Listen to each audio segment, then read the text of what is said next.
I'd like to call to order the Smyrna Planning Commission for September 2019. This time we'd ask everyone to stand for a prayer and pledge, please. Let's pray. Lord in heaven, we come to you today, and we're just grateful for another beautiful day here, Father. Thank you for your glory and everything that you show off to us each and every day that we take for granted. Lord, we ask you to be with us this evening as we deliberate the business of the town. We're thankful for those that are part of our town, our employees, those that protect the town and serve the town. And Lord, we want to say a special prayer for our neighbors down on the East Coast and Florida and the Carolinas as they brace for this storm. Lord, go with us now, lead, guide, and protect us as we go about our business. We ask it in your name. Amen. Amen. Pledge. I pledge allegiance to the flag of the United States of America and to the republic for which it stands, one nation, under God, indivisible, with liberty and justice for all.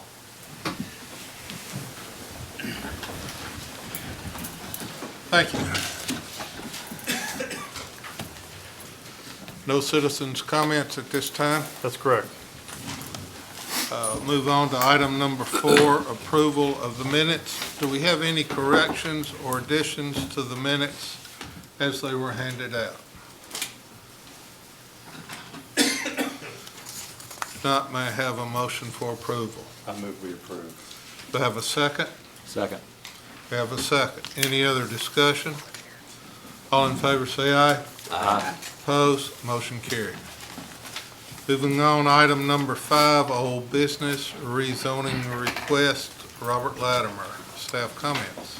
This is a rezoning request that you all looked at last month and did defer 1 month. It is, rezoning is from C2 with the Lowry Street overlay to a PRD with the Lowry Street overlay. It's about 1.45 acres. Last month, the PRD request was for 25 townhomes. This month, it has been changed. It's now 21. So they did lower it by 4. Surrounding zoning is the south side PRD as well as C2 and C3, and land use plan would support commercial development here. There is just more than adequate fire flow at this location. We had a couple of comments. One was regarding the street names, that they still need to show that. The developer has requested approval to have a dog park as the amenity in lieu of the playground area, which is required by the zoning ordinance. So that is something they have requested approval of as a part of this PRD. The requested density with this reduction in units is about 14.48 units per acre, which is basically consistent with what would be allowed in R6. The Lowry Street overlay does recommend the standalone multifamily developments not exceed 12 units per acre, which would be about 17 units with this lot size. So, but that is what they have requested, is for the 21 units, and then the one change on that amenity. So everything else that you looked at last month is the same as far as the proposed elevations and everything like that. They did change a little bit. The units they took out were on the rear portion, which does enlarge the area that it would be shown for open space and for use by the people who will be living in this development. Minimum unit size, square footage, and number of parking spaces. It's 1,200 square feet is the minimum size. The units on the front would be the front row, which would be the majority of the units. They are shown with garages in addition to the parking. The units on the back would not have that, but they would have, trying to find the exact number of spaces. 42 is what would be required based on these units.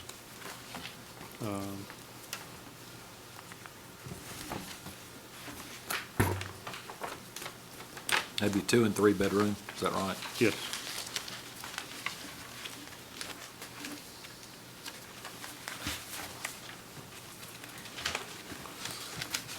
They're showing all of them to be brick, is that correct, too?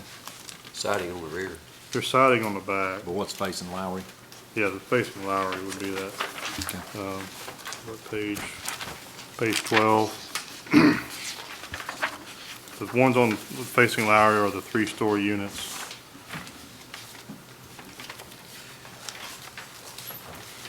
There's 19 spaces on that back row of parking. It looks like there was 2 per unit plus 7 or 8. It's probably 20% more than. Right.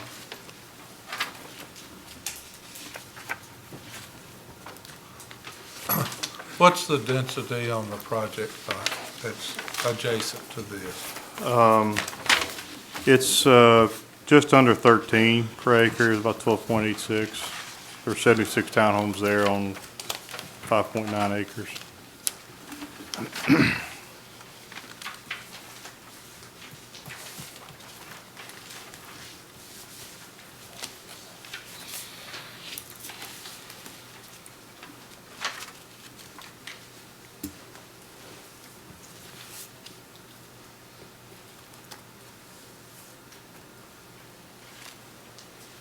Kevin, on a lot of these lately, haven't we been doing a lot of hardy instead of vinyl? Yeah, I don't believe it's final. It's I don't see anything that tells they me. have the fiber cement boards on page 13 there. Where is it at? There's a engineered wood product that they're kind of Oh, okay. they That's included as bigger. a possibility too. But it was not vinyl though. Okay, thank you.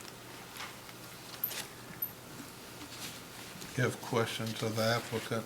I assume you represent the applicant? Yes, my name is Brian Grover from SEC. There's no vinyl being suggested with this product. It is an engineered wood product that we're suggesting for the rear of the units only, but maintaining that brick along any facade facing a street as well.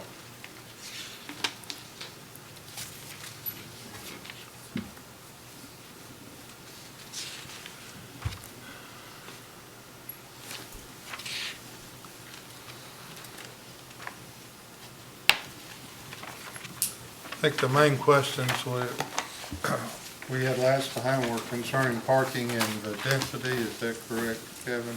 Yes. All right. Do y'all have questions for the applicant or the engineer at this point in time? Just stay close. Thank you.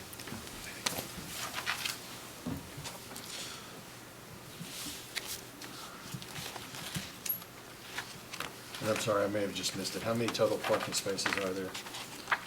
Well, there's 2 per unit on the front, plus the garage, and then you have 19 on the back, which is basically 7 additional spaces over and above the 2 per unit on the back. That's a 6-unit building on the back. It's gonna be around 49. And you said 42 was, Actually, it's 19, and then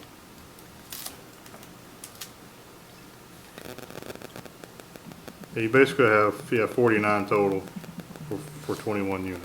and you said 42 is required? Right, that's 2 per unit. Okay. Yeah. And that's not counting, the units on the front, those units do have, those 15 units have garages as well. But And that's not counted. and that's not counted to in that 49, The garage is not included? in the 49. in- Okay, that's what I 49. thought. Okay. So you have 2 per unit, you have 15 garages and 7 extra spaces, Right, right? right. Okay.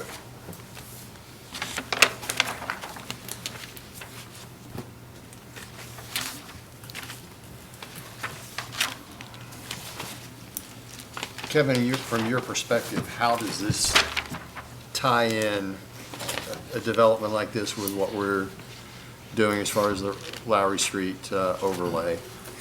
I think from an architectural standpoint, it's very much in line with what we talked about as far as the buildings kind of have facing the street. It's actually a 3-story unit. It's got a little bit different, detailing and all on the building. It's more, it's not as, it doesn't have that as much of a typical townhome look, I guess you would say, is what, yeah. So I mean, I think that and the idea of that, as well as I mean, we'd like, mixture of uses and all, That's what we try to go for. This obviously isn't a mixed use type building. It's all residential. You do have commercial close by, that certainly these folks would hopefully partake in, that are nearby to the neighborhood there. Not as much as you do in some other parts of town, but you still do have some there.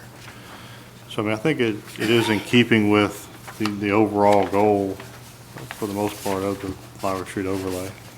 And from a design element, I know there was discussion a week ago or so, as far as when we were looking at townhomes, to have some design element to it. Were there variations? Do you feel this, does this Yeah, I mean, meet I the think, spirit of that? I think it certainly meets the spirit of that, yes. I mean, you could always probably do more. I mean, but there is variation here. They're not all the same unit. There are some variations in the style amongst the units.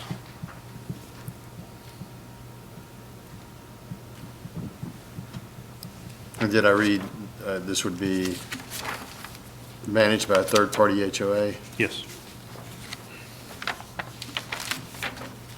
Would they be tying into the south side development in any way? I mean, this is separate? It is separate development. We'll be using the same access from Lowry Street and the South Side Drive. Could that potentially be the same HOA that's used? I mean, I guess in theory, it could be. It is you have an established HOA there for those 76 units, so this would be I mean, if that HOA wanted to expand, I mean, I guess they could be, but I mean, I just didn't know if you knew that already. I do not know that already, no. But this is different ownership, correct? It's a different ownership, different developer, different, everything's gonna be different, other than they will be utilizing the same access, which that was, the existing South Side Drive is a private drive, but it was set up that this parcel has access to it in that original PRD. Of course, they'll also be using the Stewart Drive on the other side as well. I think we required that when that PRD came in, didn't we? I believe so, yeah. It's been several years, I believe So we we did would that. limit the number of cuts on 41. We required for that to be the same at the time that one came in. And what are your thoughts of a dog park versus a playground area? They're kind of the same. I'm not saying that. Just depends on who's been there first. I think their target market, the dog park, is probably more of a fit. I mean, they're going for the young professional. I mean, that's really the type of unit they're gonna be building, and that's really what they're going for. It's not necessarily families. You could have families that show up here certainly, but that's not their target market, so. There seems to be, I guess, better open space with that if you did have a couple with a child or two children, as far as an activity area. Yeah, you do have, and with the reduction in the number of units, you do have a larger area. There's still the area that's the dog park, but you have a fairly large area that is just open and not, that's separate from the fenced-in dog area, yeah. That could be used to run around in, play in. Is this bermed in some way to the Stewart Drive property? I don't think there's a berm on the Stewart Drive side. I think there's a potential berm in the back. There's an existing fenced area on the existing south side. What's the zone of that? Used to be commercial, is it still? The parcel that's requested to be zoned? No, where it's Stewart. adjacent. Oh, that is actually commercial, yeah. That entire neighborhood was That zoned entire commercial. neighborhood is back in the early requested 90s. to be rezoned commercial years ago, It was, 91 or 92, I a think. long time ago. Yeah. I thought we converted one of those back. We did convert it back. one or two of them back that are back in the neighborhood, yes. Yeah. Yeah. But that would affect the type of, Plan A, B, C, or D. Yes. Yeah.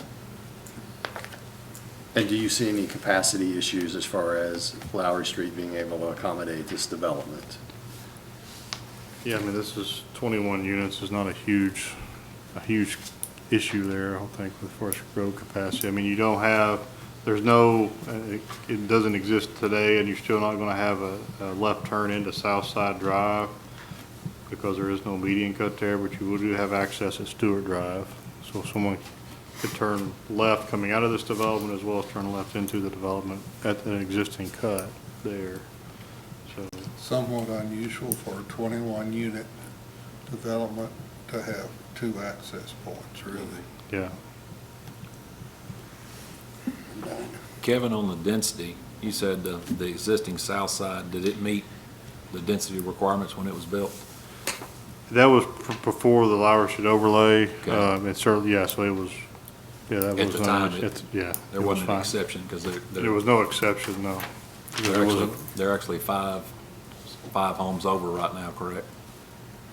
well, so- 12, they're over the 12 units per acre, yeah. Right. They're about 12 or 13 units over, yeah. If it were to come in today.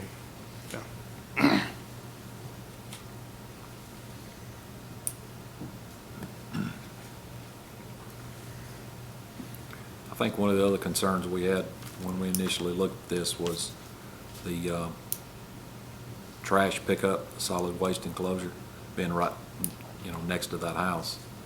And they generally pick up early in the mornings.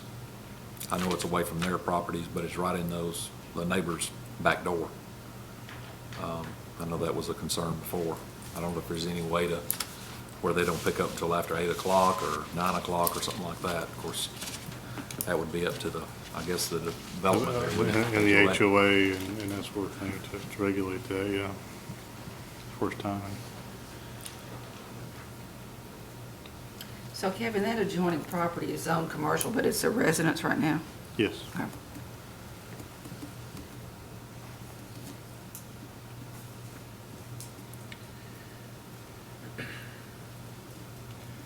Are there any issues with the kiosk placement being where it's at that you see?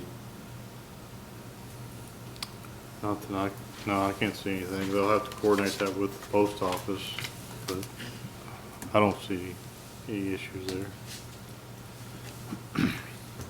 There's adequate area to pull in You can and pull get out of in the line of and traffic? park and get out of the traffic, right? Okay.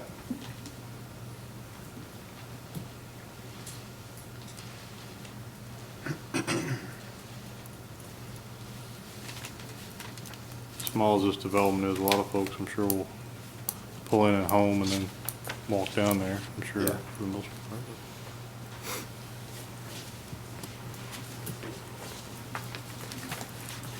Other questions?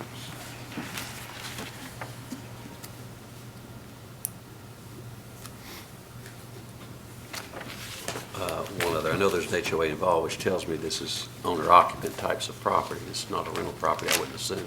That's the intent, yes, sir. And with this facing the road, I think it'd be important that we controlled that. Make sure it was owner occupant. Yeah.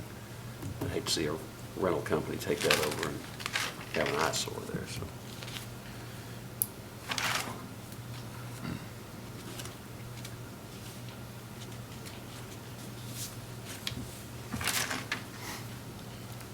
Other questions or comments?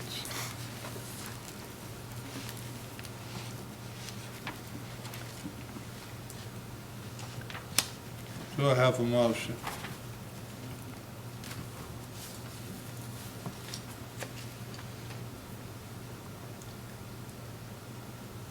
I'll move we approve. Do I have a second? Second. We have a motion and a second. Other discussion? There was hesitancy. Was there particular concerns that we would want to talk about before we have a vote? I was actually going to second it, and Mark beat me to it. I gave you 10 minutes. I guess You I tried. I needed a blow. You tried. All right. I guess I do with the density. If it wasn't allowed in the back, and I know it's a new one of our new regs Well, it was allowed in the back, on South Side. yes. I Was mean, it over? That's what they asked for. That's That was what it part of was the PUD. approved for. That's what it was approved for, was a 12.86 per acre. Yeah, it's not like it was required to be something less. Right. It's just, that's what they asked for in their, it was done as a PUD also. It was is a not? PUD, yes. So when it came in as a PUD, they had their design, and that's just what it worked out to be. It wasn't that it was limited to that or required to be that. So the back met it at that time. It was approved at that time. It was approved at that time. This was prior to the Lowry Street And that overlay could have being. been when R6 was more like 16 units per acre rather than 14, but that wasn't zoned R6 anyway. No, it was all C2, yeah. That whole stretch has been C2 for a while. Other questions? Good question. All right, we have a motion, we have a second. All in favor, please say aye. Aye. Opposed? Aye. Motion carries 5-1.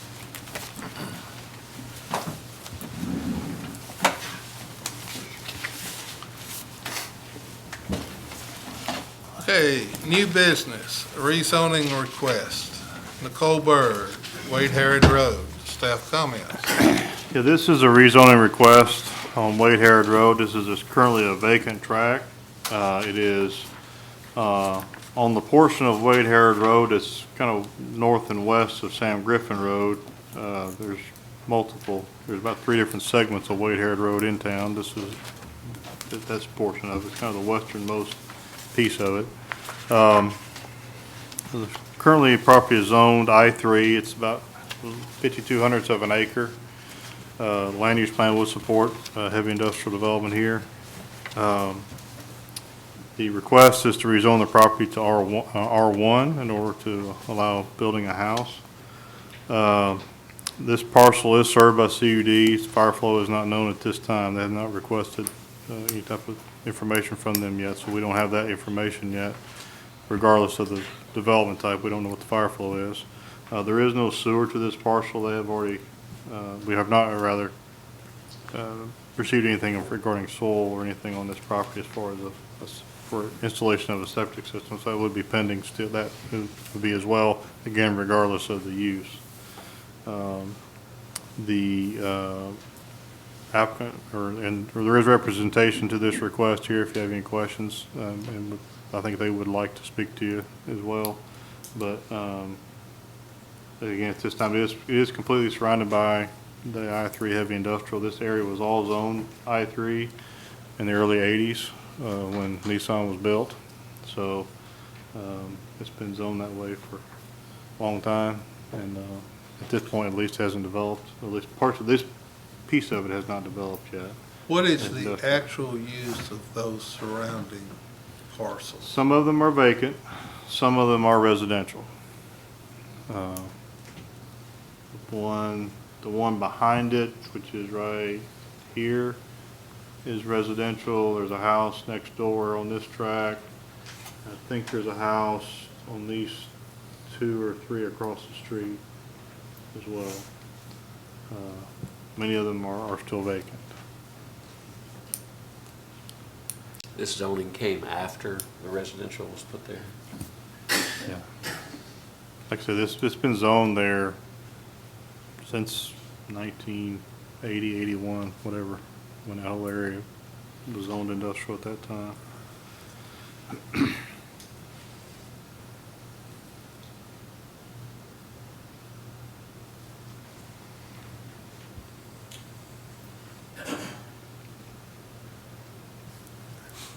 At one time, everything from Sam Ridley, Enon Springs, Jefferson Pike on that side to Wade Harrod, or down even further than that? It That went is- all the that- way to Florence Road, to Wade Harrod. That was in the city, Everything that was in the city was industrial, yeah. was zoned I-3 at the time. And then a big portion of the piece on the Florence Road side was rezoned residential after that. Yes. For the most, and then some of it has been gone back to industrial now. But this Like is. where Topre and Yeah, some of those other. Steel Technologies and all that is, yes, sir. Now, this portion though has, as far as I can tell anyway, it's been industrial since 1980, 81, somewhere in that time frame. Yeah. How would the sewer issue be addressed?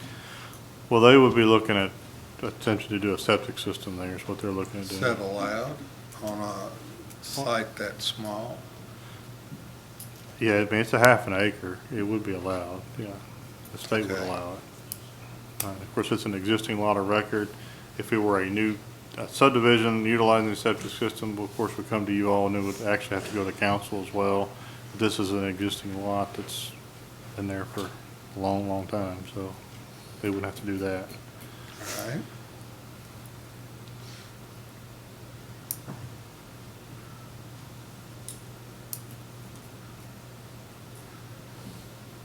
Other questions? So everything that's in the block where their house currently is, the other parcels, they're all homes right now anyway. There are, not all homes, but there are several. Okay. You have the water tower, and then you have the Middle Tennessee Electric substation there. And then, as you come back towards Sam Griffin, then you have the STS trucking company there on the corner. And everything else that's used on that road, though, on that side of Sam Griffin is residential, or it's vacant, or just as this one is currently. The one large tract here, Yeah, I have trees. is all trees now.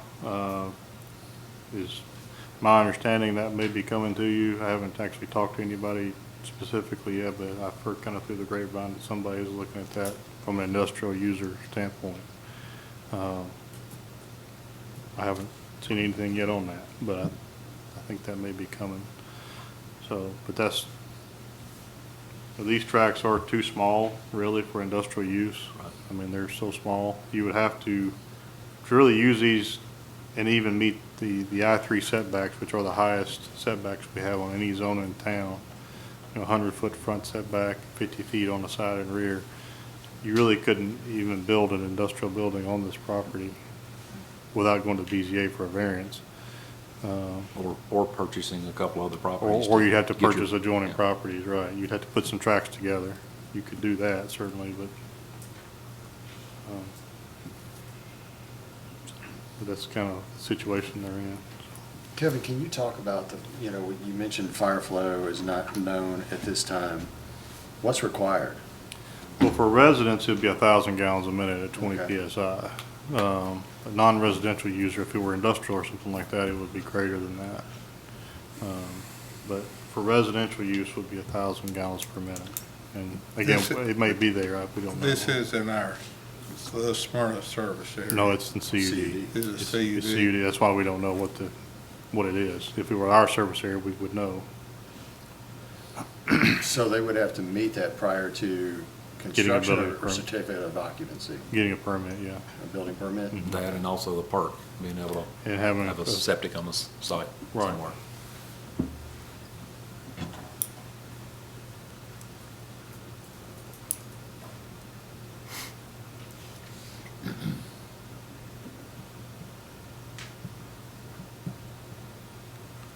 Other questions? It really does have an isolated use, the way I see it, but in fairness to what Mike's question was about buying up other parcels, is about the only way that property is going to be used in any other way. I guess, if anything, the only, kind of goes against the grain of spot zoning here. It's And so kind of you've got reverse, industrial yeah. all around it, you're putting a residential zone right in the middle of it. Yeah. This kind of feels weird to me, but it's a unique property. How close, Kevin, do you know, is there city sewer there available? And how close is it? I know Speedway had to run sewer to get which is at the corner there of Wade Harrod and, I'm sorry, of Sam Griffin and Lowry. Okay. The industrial building, the large, very large, 1.5 million square feet industrial building here that Nissan, they didn't actually build it, but it's all their suppliers in there. That's actually sewered through the main plant property. I think everything else over there is not on sewer. I don't think Trucking any- company's not either? Well, I think they actually may have tied into the Tied it on the Speedway line? sewer, Okay. yeah. All the I don't concrete think it plant. was when it was built though, was it? Now, there was an existing septic system, and then when Speedway built, that septic system went away, and that's when they tied on the sewer at that point, right? Yeah, the concrete plant, the rock place, all that's on septic, so.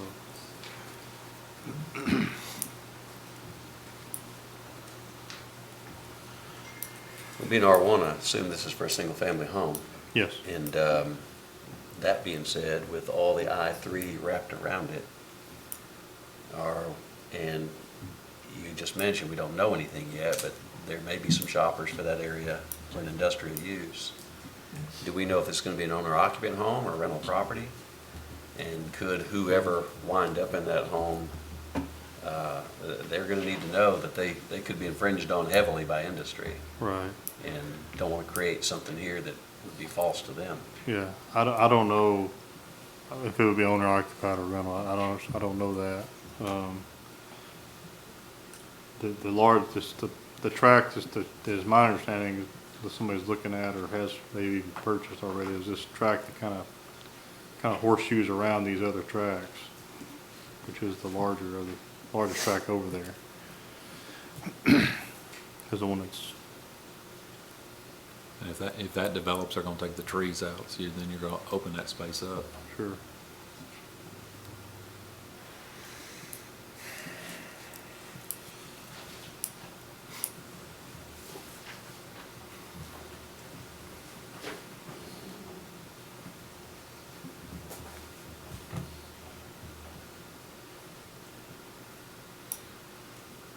Other questions? Are there safety concerns from the, say, the industrial traffic for residential property being kind of isolated in that area? I mean, certainly, whoever, if they live there, if someone builds a house there, they're gonna have to go pass through industrial traffic with the trucking company as well as Nissan. So, I mean, yeah, for the resident, I mean, if there could be some safety concern, I guess, because you're gonna have these large tractor trailers that you're gonna have to drive past every day when you leave your house. I mean, it's not a speed situation or anything like that in that area, I wouldn't think, but it might be Probably more for noise. Other, noise, yeah. all right, Yeah, what else do we have that we've done over there? Not necessarily large tracts, but any smaller tracts? Anything similar in this area that you can think of, Kevin? for residential, Yes. Most everything was the larger tracts. Now, yeah. there's a multifamily development. Yeah, and over that's really on there. the other side of the CSX spur line on the And Florence this is Road on this side. side. Almost everything is on the other side of the For plant residential, area, yeah. essentially, correct? For everything that's been residential along Wade Harrod has been on the Florence Road side, and we probably have had A lot. a of lot. You changes. several hundred houses that have been built on that side of Yes. Florence Road and some on Wade Harrod as well, in the last 20 years. But on this side, of Wade Harrod, there's not been anything built residential. You have these that are existing, but nothing new. Sure. Yes, please give you, Hi, I just wanted to say, I actually, what's your name? oh, sorry, I'm Caitlin Chaffin, Okay, address. 1445 Middleborough Court, Murfreesboro. Thank you. Go I ahead. apologize. Hey, I'm a realtor for the seller. He's selling it to a buyer, and so that's why we're trying to get it rezoned. And I just wanted to reiterate the fact that if it's not rezoned with the setbacks the way that they are, it truly is kind of useless for him, or for anybody unless they bought a large portion of the homes over there. All right.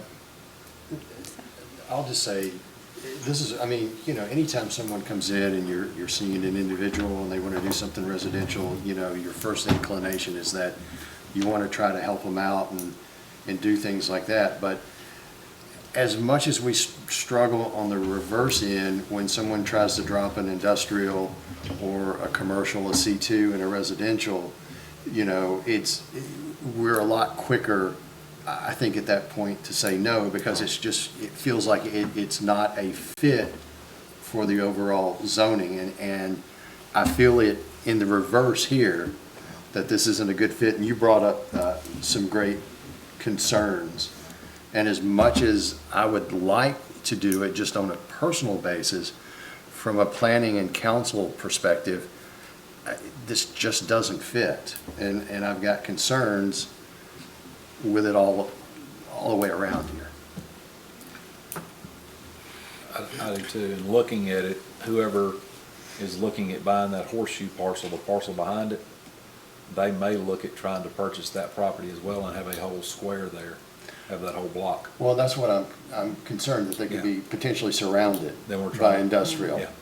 I think if I were Miss Chaffin, I'd be picking up the phone to whoever that is.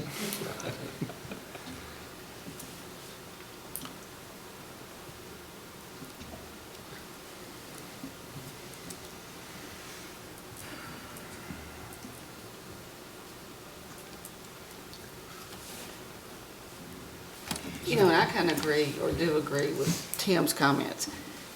You want to try to help them because they're challenged with what else can they do with their property. But at the same time, I feel like residential right there in the middle of all of that, especially with the potential of that large tract selling, is going to be kind of out of place. It's an island all its own.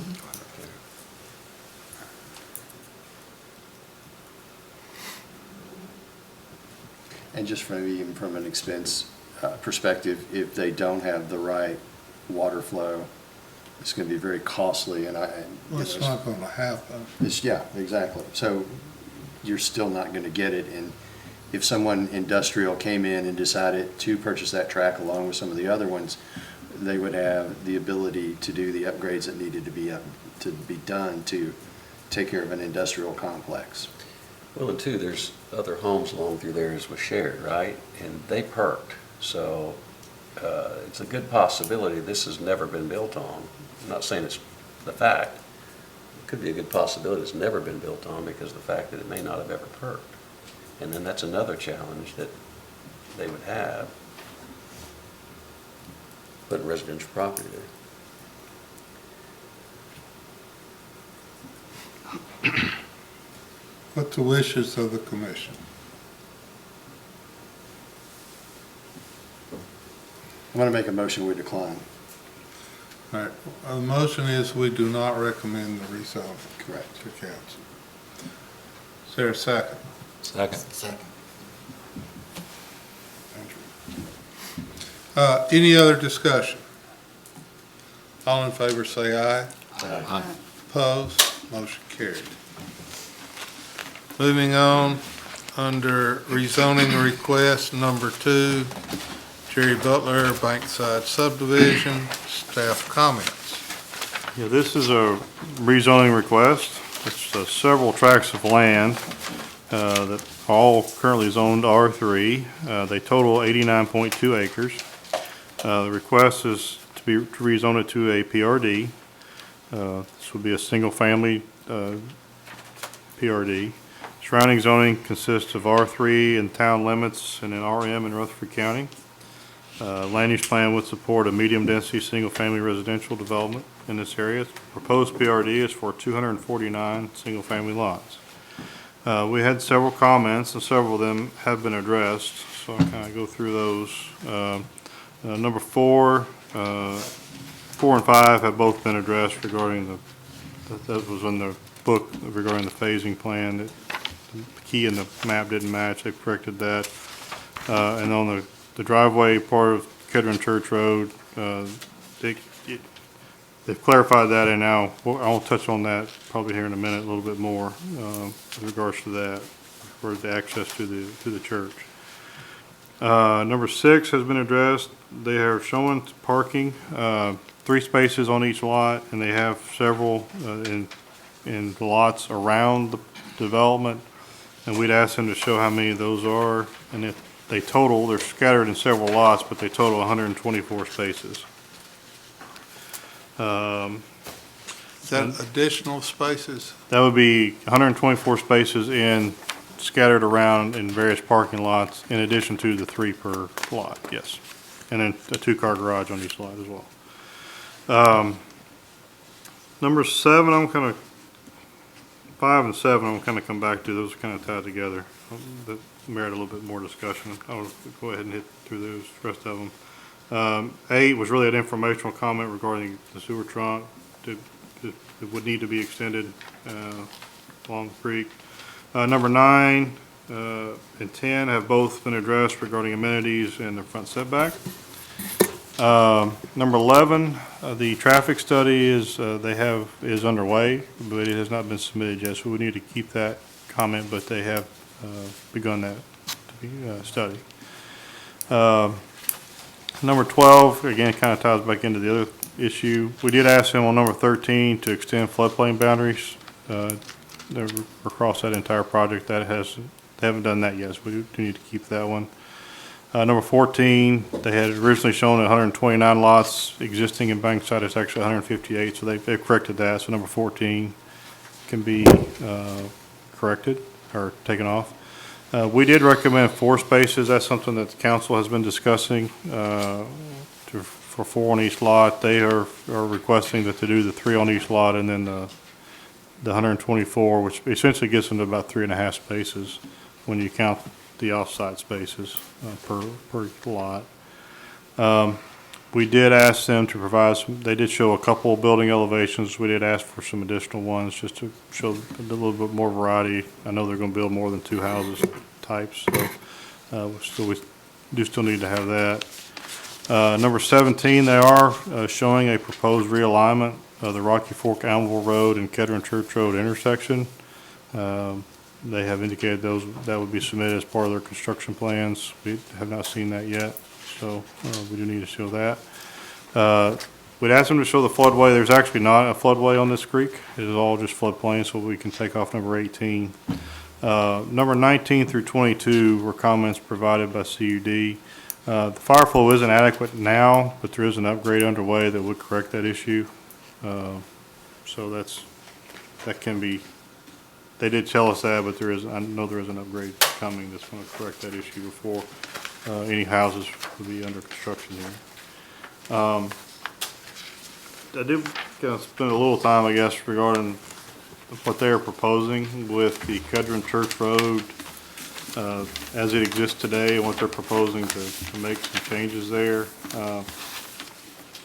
The existing Kedron Church Road is actually a county road now. It's not in the city limits. It does have an area on the north side, which most everyone here I'm sure is familiar with, where the creek actually goes over the road and you have to ford the creek, other than when it's really dry. So what they are proposing is Bankside Drive, as it exists currently here, would basically be extended through this entire development, and essentially would tie into Kedron Church Road and then come out to Rocky Fork Allenville Road. And essentially this piece of Kedron Church Road, that becomes the main road through that area, and that would become the access to Kedron Church Road, or Kedron Church rather, that there would be an access here. They're proposing that this piece of the property and here would actually be donated to the church. for use as parking or whatever they need it for. And so that would be the access to the church. And at this point, which is something we had, recommended if the city, number one, we think we need to think about annexing, if we want to move forward with this plan, that the city should annex that road and look at essentially closing the road here, and so that Ford goes away. And then it's also not a safe intersection where Kedron Church hits Rocky Fork. You really can't turn left there. You can, you just better do it fast. Not safely. And have dry Anyway. tires coming out of the And creek. with the growth in this area, and has been and is continuing, and there's a lot obviously approved already that's on the books that hasn't, where there are no houses yet. The idea of having a road that goes through a creek is, when there was 5 cars a day coming through that area, probably wasn't a big deal. But that's not really the case anymore. So, you would still have access to the church, and I think there's 3 houses on that road. They would still have access. They wouldn't have access back to Rocky Fork Road through the creek anymore, but they would still have access out to Rocky Fork Allenville Road. That's something, with this proposed plan of action that they're requesting, I think that's how we would need to move forward with that if we want to approve this development plan. The other option is Bankside Drive tees into Kedron Church Road and we keep it open, but I don't know that that's a good option with the situation that Kedron Church Road is in currently with the creek running over all the time. So The church property, does it go to the creek? I believe so. I was, I'm not 100% sure it on that. looks like it from up there. It looks like it's a triangle. I know the church is very close to the road, like right here. Yes, It's kind of covered up by the road name that's on yes. the map. But I didn't know if their property went all the way down, follows, to I think Rock. it does. I think this is all their track.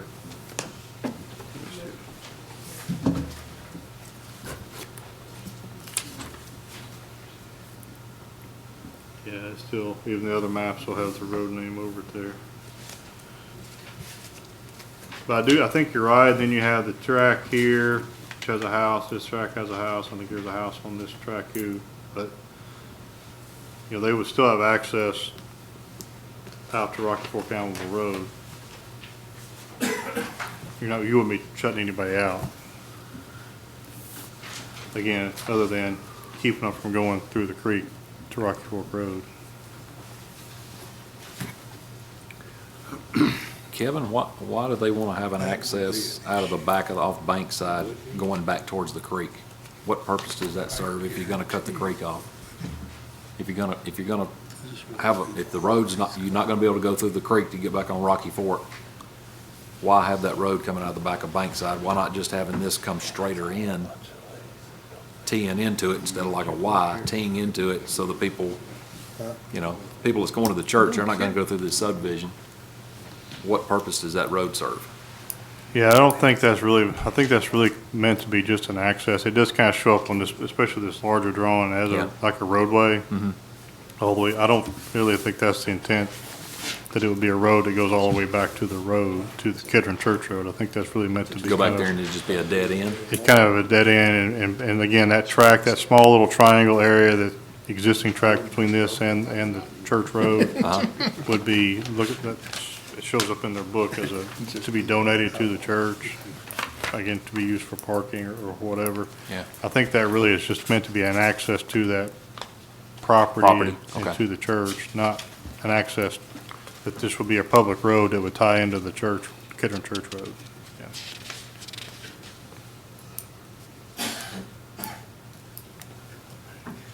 What flood zone is this? Is it, what type? Is it an It's, A, AE? there's no floodway mapped. It is flood zone A. I don't think but there is no flood, I'm sorry, no floodway mapped on that property. So, Does item 5 and item 7 have to be addressed with this request?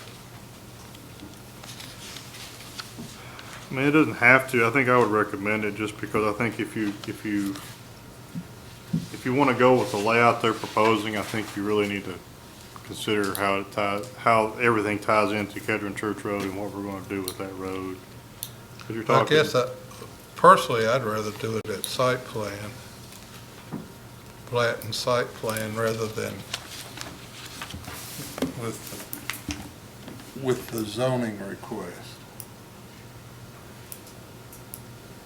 Well, I think if it, when R3, when they requested annexation and R3 zoning, we talked about it then, but we didn't make any decisions then, certainly, because we didn't know exactly what we were going to do or what they wanted to do.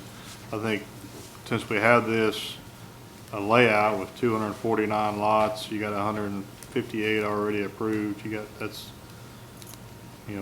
over 400 homes that will be using either this road or Morton Lane to get out, every day, so in and out. So I think we do need to at least have a plan of action of what we want to see there. And that's just my recommendation.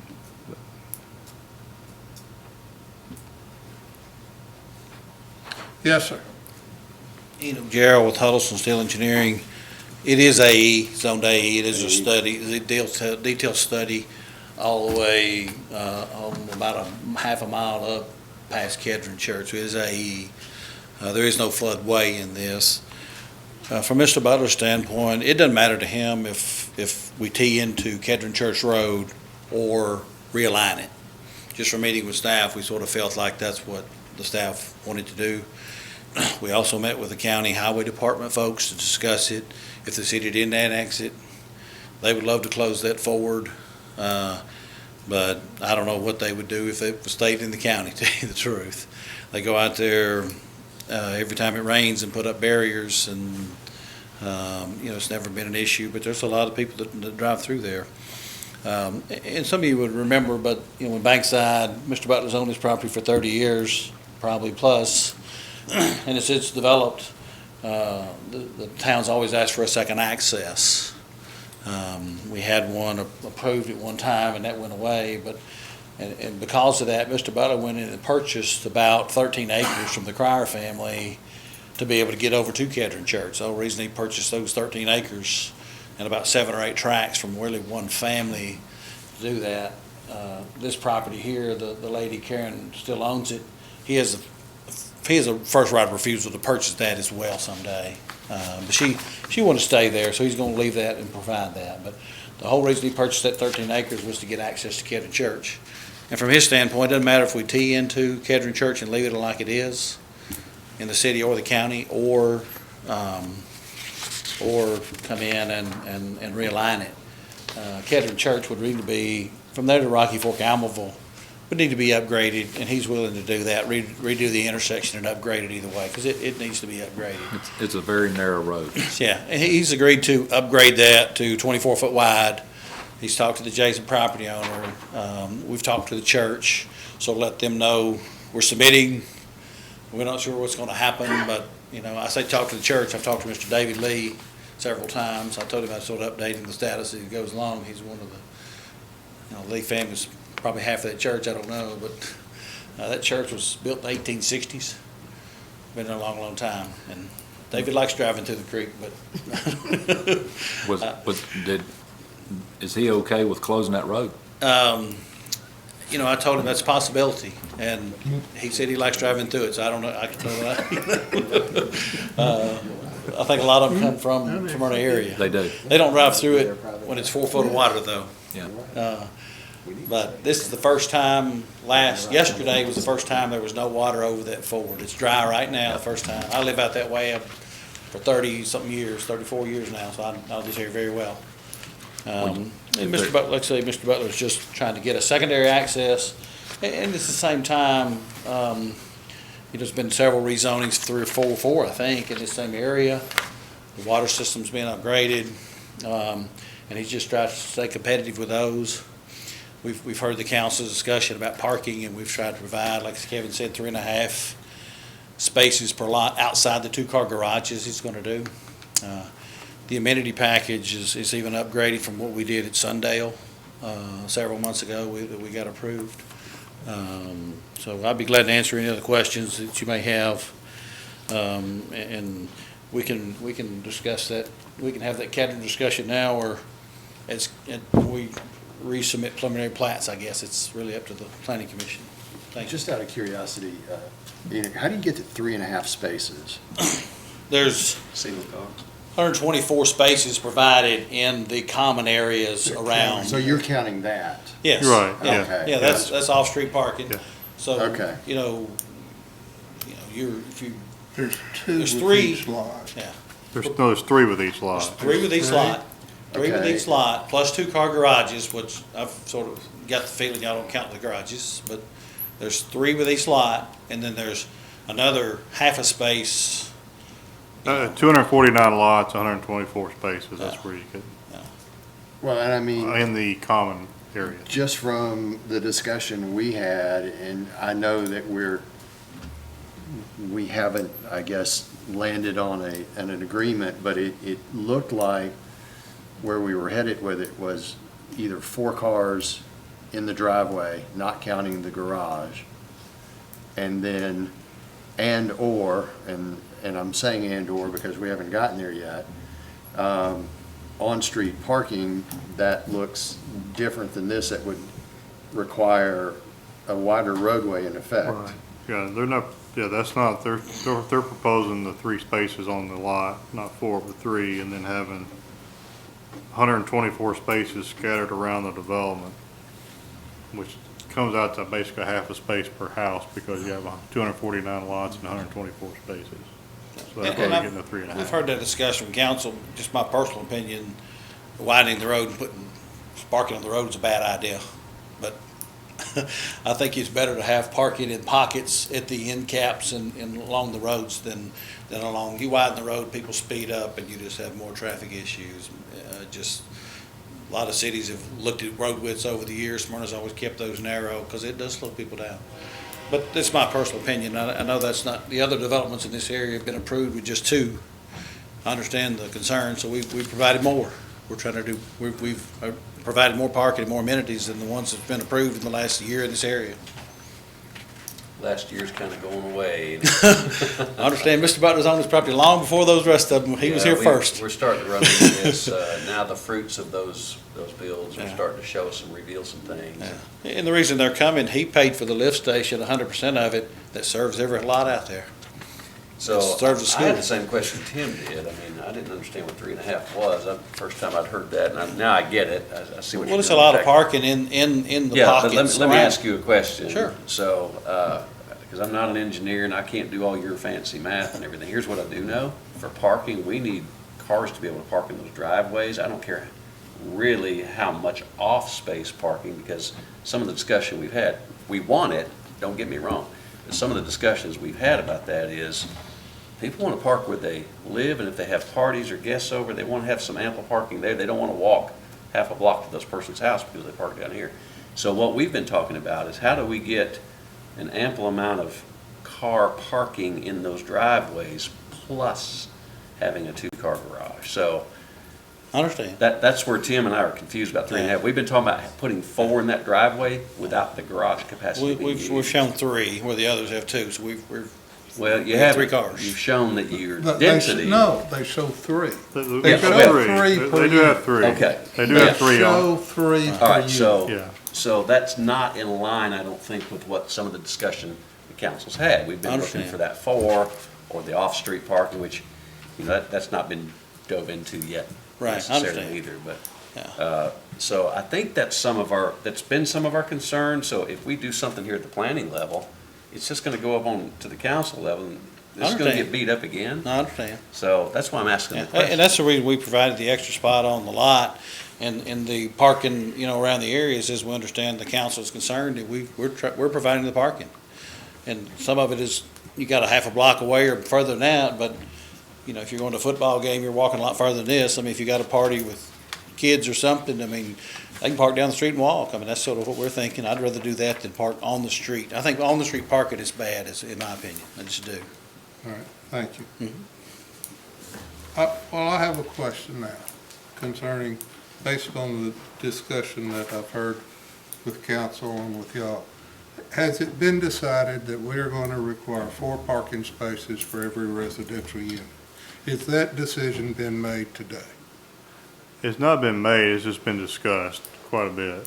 But, I mean, we don't have anything, Because if it is, I'd appreciate somebody informing the planning commission. Well, Because the first I've heard of it was Thursday night, and it appears to me that these people are making some kind of an effort to increase the parking. It's 50% more than we've ever required. I'm not sure that we have it in our requirement for 2. It is what we have been requiring on PUDs, but I don't know that we've ever changed our regs on that, have we? we've not changed our regs, no, Oh, the okay, I PUD didn't is, think so. All right, so how do we sit here and make decisions based on what we think our regs are going to be or what we think our regs are today?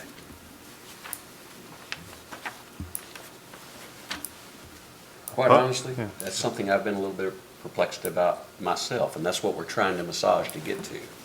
We're looking for that consistency. There have been a couple meetings at Planning Commission, whether you were able to be there or not. We're there and we're involved with some of this discussion, but they're not regs yet.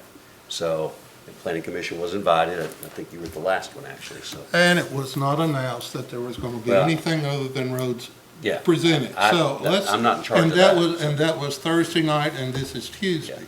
And I'm not aware of any formal presentation we have had here. I'm not questioning that at For us all. to make a decision on. I'm not questioning that at all. All I'm saying is, we're trying to get to a place where we know what we're looking for, and there's a lot of opinions involved. That's all I can tell you. I can truly understand and appreciate that. All right, what's the wishes of the commission?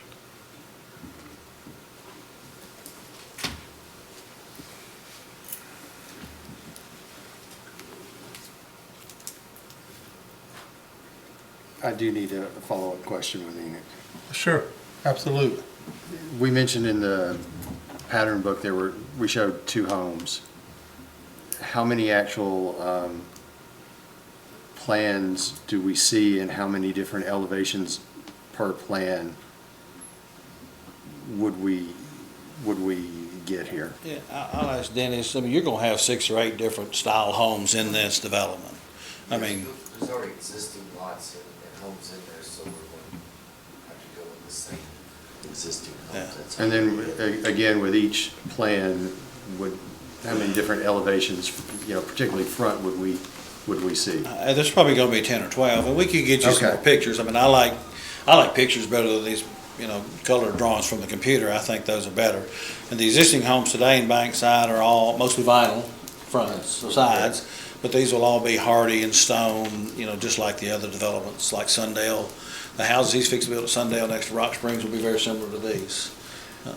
And we've 7.5-foot setbacks like we did at Sundale, and the HVAC in the rear, we're 25 feet setback off of the road to give you plenty of room for your car to be on without hanging over the sidewalk. So we've tried to address a lot of the issues that we've discussed in the past year or so with the developments.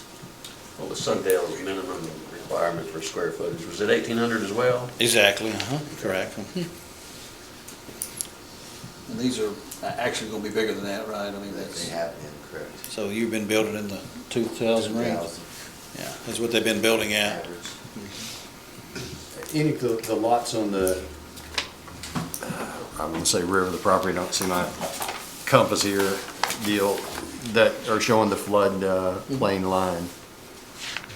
Are there concerns as far as construction on those lots that, and I realize that you can have a lot where floodplain intersects but doesn't get into the building envelope itself. But are we, I don't know if it's creating a hazard or are we creating potential issues with the homes that are located there?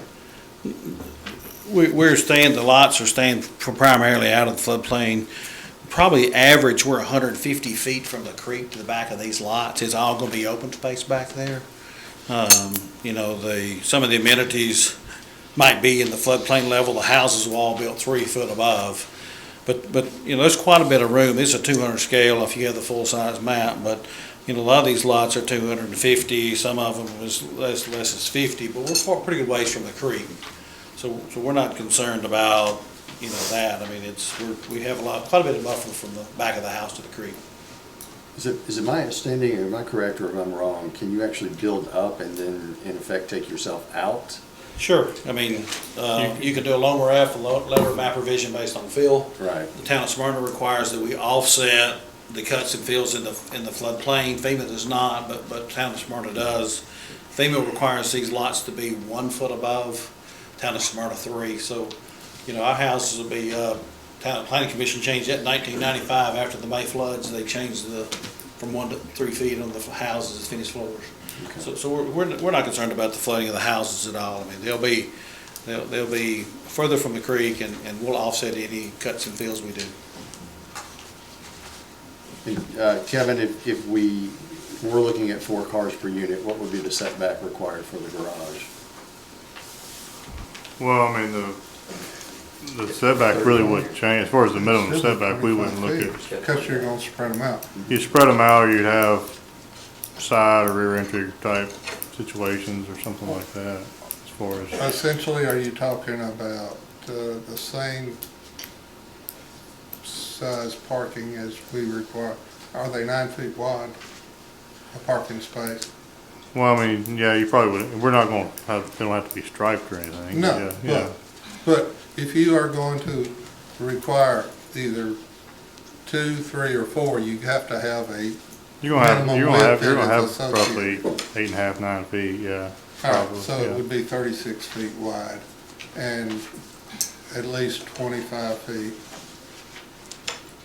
If they're in the front, yes. I from mean, the right of way or the sidewalk.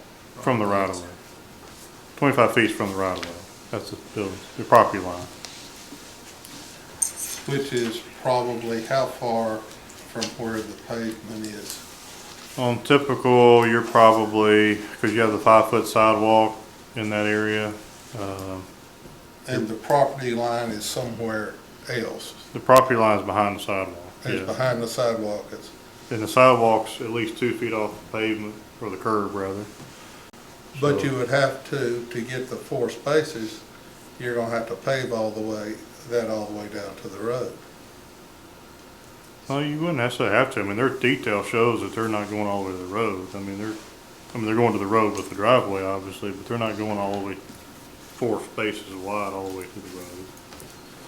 Or, well, you're not getting it in 25 feet then. You're not gonna get it in 25 feet of setback. Because you've already said 4 parking spaces are gonna require you 36 feet of concrete. That's the width, though. I'm talking the 25 feet's the other direction. Depth, how do you get in and out of that? What they're showing is that you would pull in and pull over. That's what they've got shown on the 3, on the detail on the larger map. Where is that? It's on the larger drawing. Which one? Very top sheet right there in your hand. And there's also, I mean, you have other options. You could do side or rear entry type garages, alley loaded, whatever, that would be options besides the front as well. There'd be 6 feet from the sidewalk to the right of way. And So that's from three. front of the house, the sidewalks will be 31 feet. To go 4, you gotta go over here. Or you have to go deeper. And if you go 4, you can't pull in this one here with that driveway like that. We'd have to widen the correct, we're 20 foot wide, we'd have to make it 30 or something at the roadway to do that. Because there's from the building box to the sidewalk is 31 feet. It's the only way it works. If you're doing a front entry only, yes. What is your opinion with this as presented with the various off-street parking pods, for lack of a better word? I think, I'm okay with what they're proposing, I think, because we haven't, the 4 spaces per unit, the council has, our feelings were they were pretty well set on that, but it's not adopted, I guess, in any type of ordinance. I think they get you to 3.5 with those off-street sites. I think in a perfect world, with what the council has talked about, you would get 4 on site. But if you don't, again, we don't have that. You can't do it without paving the entire front yard. And of course, they're not proposing any on-street parking with this. That's something we've talked about again, but we haven't adopted anything. It's not in our subregs yet to do that. If they didn't have the additional parking throughout this development, what would that number come back down to, 2? Well, it'd be 3. Yeah, they're gonna have 3 on site.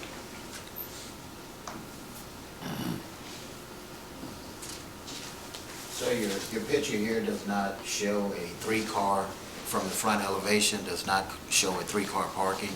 Do you have that available? I do not, but, I mean, we could get that drawn up, but the pictures really just show the elevation of the house.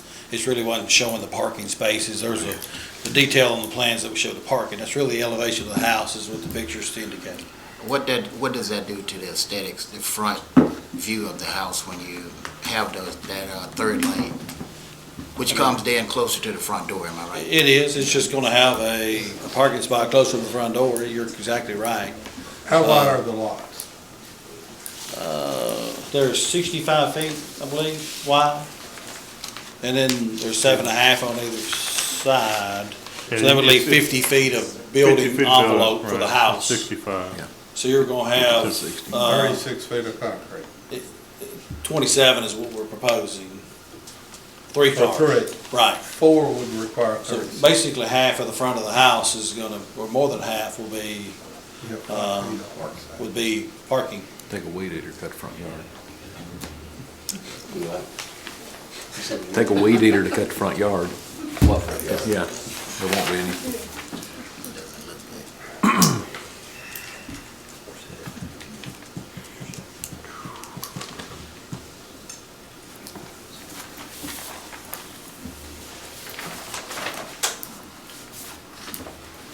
We've seen, Vice Mayor Atkins alluded to, we've seen a lot of issues with parking in some of our neighborhoods where people have, where they're parking on the street.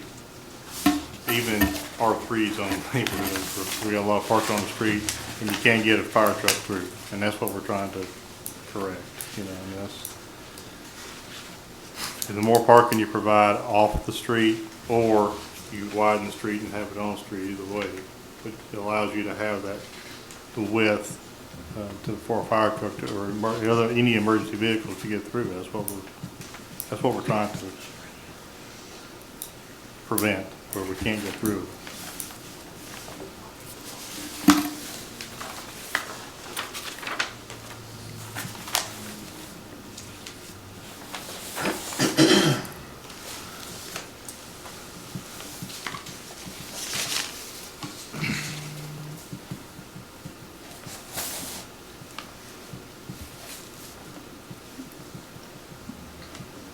So Kevin, just to clarify, if there's 7.5 feet on each side of the lot outside of the building box, and the adjacent lot has the same thing, it's probably 15 feet between houses?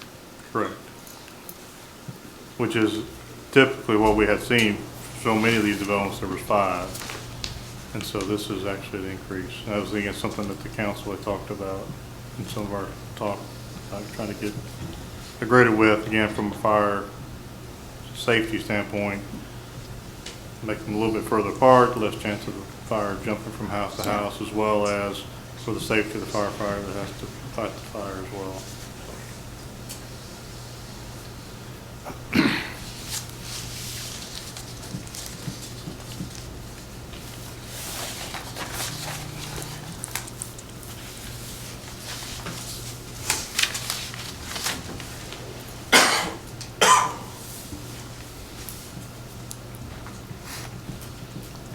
So, when I envision driving through this community, I see house after house after house after house, all looking the same. It doesn't matter if it's a different brick, if it's a different shape, it's just 3 cars up front and a driveway.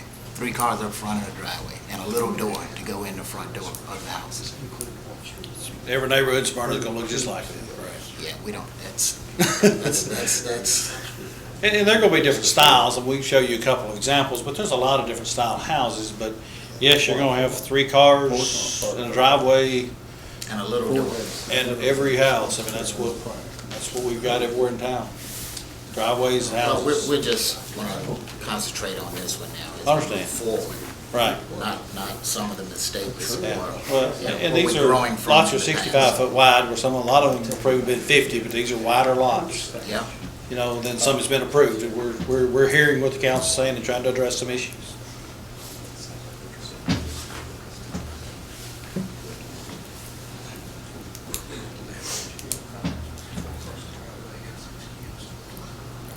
Kevin, you said the roads are county roads. That'd be up to the county to decide if they want to close the creek off. As it stands today, yes. I mean, it Okay. would be if the, that's why I said, I recommended we consider annexation of it. So I think if you're, especially if you're going to do what they're proposing here with this, with Bankside Drive, I think it needs to be a city street at that point because it's going to become the main access into the city development. All right, so That if way you, we can control it. because I've been out there hundreds of times. If you close the ford and the creek off to come to the church, you're going to the end of Rocky Fork Road, making a hard left turn back. I know they do it now. Of course, Dale Thomas is right there close, right across the bridge. The way Rocky Fork runs into it, it's kind of like Morton. It's at a bad angle. If we annex this in, are we then going to need to go to the end of Rocky Fork and widen it or address that turn, because it turns towards Nolensville more than it does anything? I think that's something, we would need to look at that. And of course, and they do have a traffic study that's underway, I think. Even We if would it's want- annexed in, let's say it's annexed in, the city wouldn't have to close that off right now until Oh, no, it could stay open. No, I think it's something that we would look at closing. To me, if we would do close it, it would be when you start to tie in Bankside Drive into it. I mean, I think that's really when you would look at changing it at that Okay. point, which could be actually a few years down the road, depending on How it develops. how they're phasing it and everything, probably toward the end. Yeah, and I think at one time also, when the front was developing, there was a certain point where we said there had to be a rear access before any more development took place. Is that correct? We did have we did, and then we ended up with basically a bond, and we still actually have a bond with Mr. Butler. Okay. Because we were looking at that time of extending Bankside Drive, really through almost like a private drive, but over to Morton near the fire hall. And so, To get another exit out of there? right. And so this is the alternative to that, Okay. which is probably, even though provided that would come to the fire hall, this is a public road where everyone can use it versus that was really just kind of an emergency access only. Okay. If the Jericho Street was blocked. This provides access to everybody that lives there as well, gives them another way in and out to go to school or whatever they're going to need to go. And then, of course, Rocky Fork Road, either going on out to Rocky Fork Amble or back into town, that is a county road as well? Yes. Till you get back to the interstate. Okay. Is it there at the overpass? Before you come across Connect city limits? to the overpass, yes, sir. At some point, that's gonna have to be dealt with, too, from there all the way out. Well, that's something have been working with the county and our friends in Williamson County as well, as far as doing some connection there between 24 and 65 all the way through there. And that's a big picture that we're working on, but it certainly is, yes, it's gonna be done. Kevin, 3.5 includes off-street parking. Yes, How many more spaces would it take us to get to 4? 125. 125, that's a lot.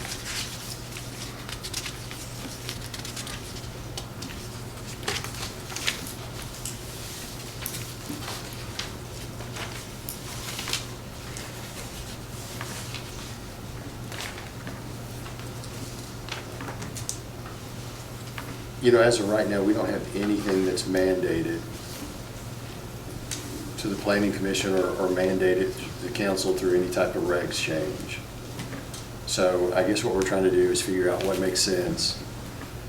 How do we get more cars off the street, address any type of safety, concerns by moving them as many as we can off? And then you balance that, do you want to concrete a whole front yard? And I realize you could do a side garage, or you could do a rear entry garage. Then we'll be pouring a lot more concrete, a lot more yards still gonna go away, and the cost of the homes are gonna continue to go up. So I'm not quite sure what the answer is. How do you do a side garage? You don't get it this way. Well, that's what I'm saying, you can't. You'd have to have a water line. Yeah. I'm not saying just in general. 50, 60 feet wide. And one Or a of the things- turnaround space. And one of the things that some of the dialogue that's been bounced back and forth was getting these 7.5-foot setbacks, as Regina mentioned. Safety reasons, getting fire apparatus and using hardy or something instead of vinyl. And they're meeting that here, which I like. Which we've required Which- for the right. last year or two. Right. What's the wishes?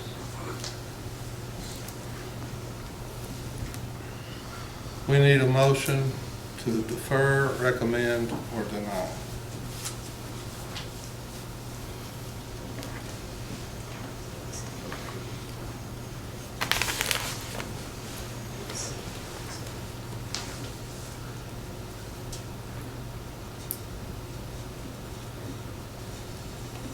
So Kevin, have all the other issues kind of been resolved and addressed other than the parking? Yeah, I think if we don't include anything in the recommendation, we can still address the Kedron Church down the road, the Church Road rather, when the plaque comes back. I think that's the only other issue really. Everything else is, stuff about the floodplain boundary and stuff like that's pretty easy. And CUD, again, that's all things that are underway to correct. That's not an issue. By the time they get ready to build houses, that'll be taken care of, so.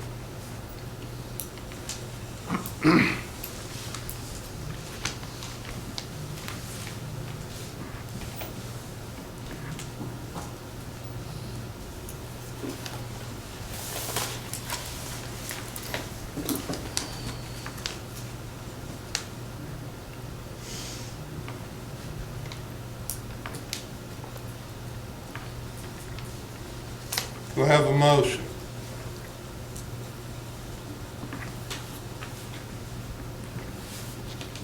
Got a question. Yes, sir. Is it possible to request elevations showing the 3-car parking and the different elevations for the homes that are built?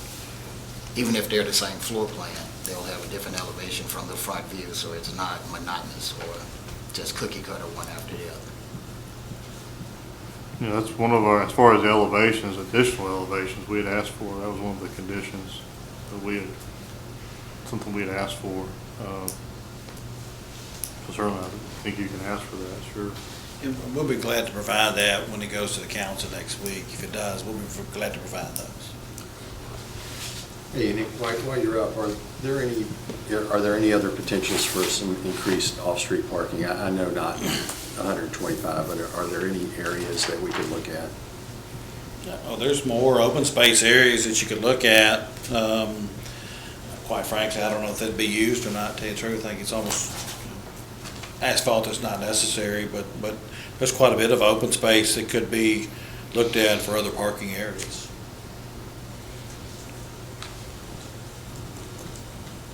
There's 24 acres of open space.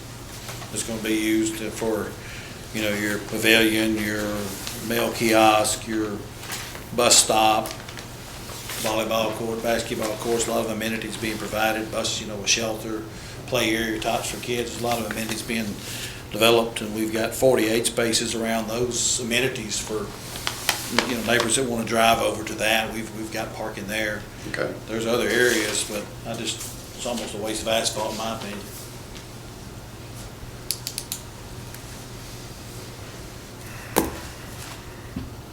How much land is currently there now that's not gonna be developed in the square? You said there's one property the lady has given him first right to buy. That's 2 or 3 acres, isn't it, Jerry? I can't remember. It's 4 acres. 4 acres. 4 acres, okay. acres, 4 acres. And she just wanted to keep that. That's her Right. family that sold the other 13, Jerry, and he's got a first right to purchase Okay. that someday.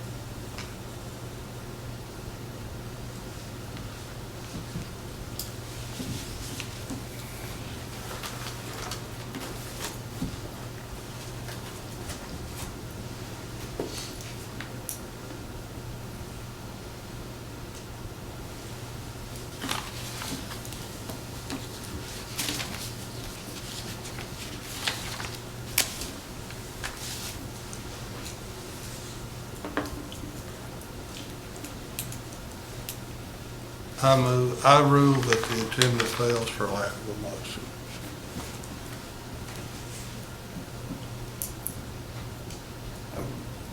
Prefer there be at least a vote on some of that. It's my Well, I preference. do can't- too, but I can't make a motion.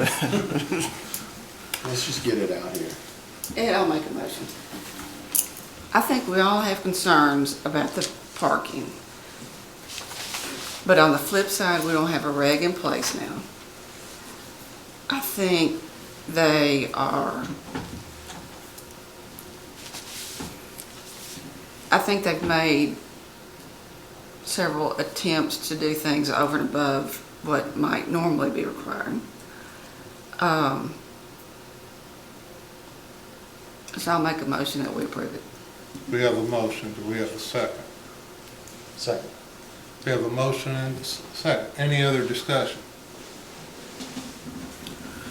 All in favor? Is that motion with the request of taking the elevations to the next level? It is with the staff comments. staff comments, that which says that is in they staff provide comments, yeah. additional, yes, sir. Thank you. And we have been assured that the elevations will be provided before council meets, correct? Yes, sir. All right. And I think, That was my understanding. Chairman, you and Regina both made a comment about there are no regulations yet that are in place, so maybe council needs to see this and massage it a little bit, so I understand where you're coming from. Any other discussion? All in favor to recommend the PUD rezoning to council, say aye. Aye. Opposed? Motion carried. Thank you.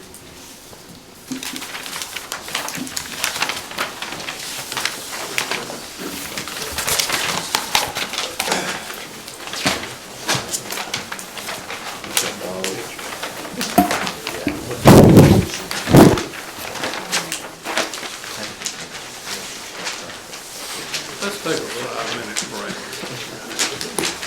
We're gonna break for 5 minutes. Okay.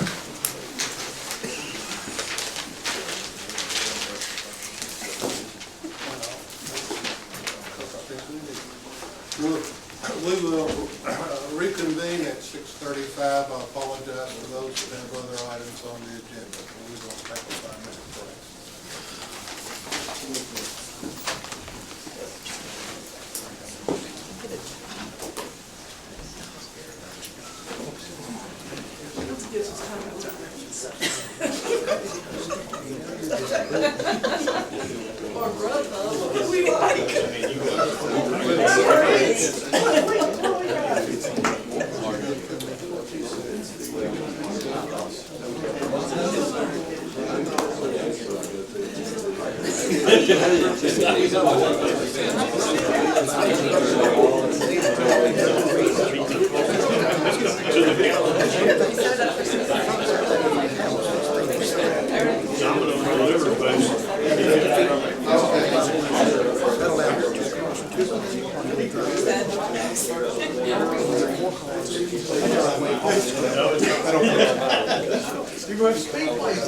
We are on new business, rezoning request, item number 3. Staff comments. Yeah, this is a rezoning request for a tract of land that the council or planning commission has seen before.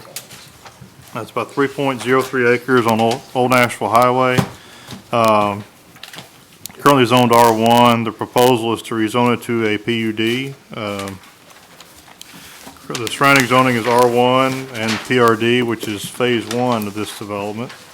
Land use plan would support commercial development in this area. The proposed PUD is for 28 townhouses and then a commercial building in the front along Old Nashville Highway.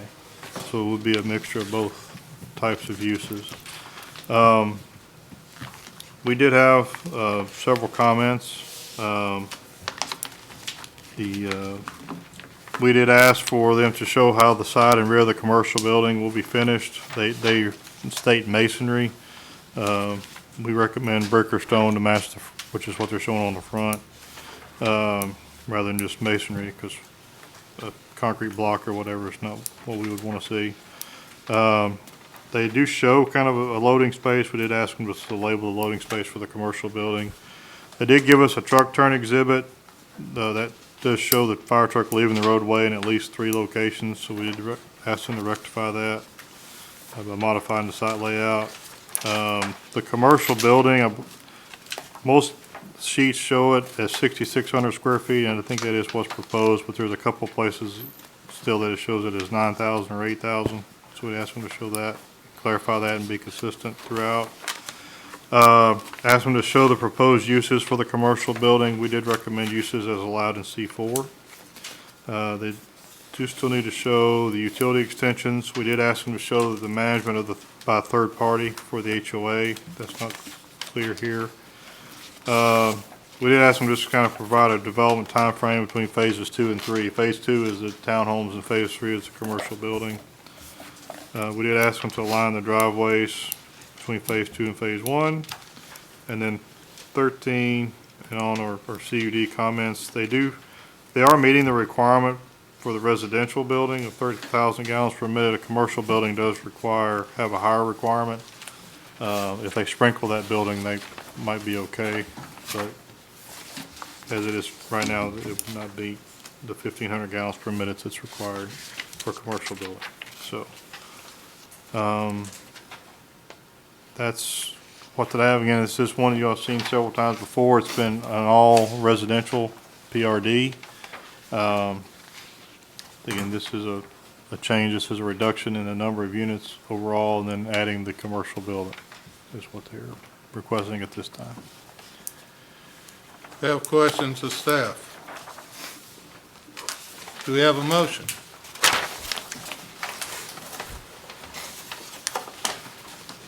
Move to approve the staff comments. Do we have a second? Second. Motion and a second. Any other questions or discussion? All in favor say aye. Aye. Opposed? Motion carried.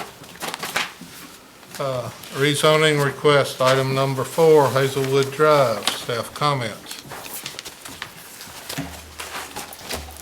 Yes, this is a rezoning request for 2 separate tracts of land that are adjoining one another on Hazelwood Drive, across from the mobile home park and the automobile repair business there. It's one tract is about 66/100 of an acre, one tract is 4/10 of an acre. They're both currently zoned R1. They want to rezone it to R4. One tract, the northernmost tract of land there, is actually also in the historic overlay. The land use plan will support a downtown mixed use type development in this area. There are some issues with fire flow here. We do know now it's about 750 gallons per minute. So does not meet the 1,000 gallon per minute requirement. So whether this is R1 or R4, there's going to be an issue there. They can rectify that. They put sprinkler systems in there, because you can, if you put sprinklers in the building, you can cut the minimum flow, required fire flow in half. So, the town does have a plan of action to rectify some of these issues we have around town. I don't know when that'll happen for this site. That's just in kind of design right now, so maybe a while. But that is the situation again, but that's whether it's R1 or R4, have the same issue, so. I guess that's all I've got. Questions? What's the H1? That's the historic overlay, yeah. And It's that's only the it's northern. on one piece, lot, but it's the not on northern the lot. other? Yes, sir. That's kind of the border there, that track there. I need to make a note that I won't be participating in discussion or voting. Kevin, R4, how many units then per, In R4, you can do single family on a 6,000 square foot lot, or you can do duplex, zero lot line homes, basically 5,000 square feet per unit or 10,000 square feet total, like you do a duplex. I believe the proposal from talking with Mr. Johns is he wants to do a duplex on each lot. how does the historic overlay factor into that? Before they could build on that lot, they'll have to bring their plans to the Historic Zoning Commission for approval. And would we be looking with something that would be keeping with the character. neighborhood and the character? Yes. Yeah, I've seen some of these in the downtown Murfreesboro area that's being revitalized, and they look really nice with what they're doing there. And I think you see that in other areas as well. Other questions? Have a motion? Move we approve. Have a second? I'll second. Motion and a second. Any other discussion? All in favor say aye. Aye. Opposed? Motion carried.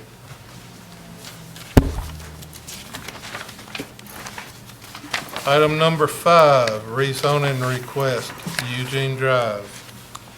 Yeah, this is a tract of land on Eugene Drive. It's 20.84 acres, currently zoned R1, requested to be rezoned to R3. It's currently surrounded by R1 and R3 zoning in Smyrna. It also abuts the city of Laverne on two sides as well. Land use plan would support a mix of office, retail, multifamily, which is really more of the tracts to the east, and then low-density residential, single-family here in this area.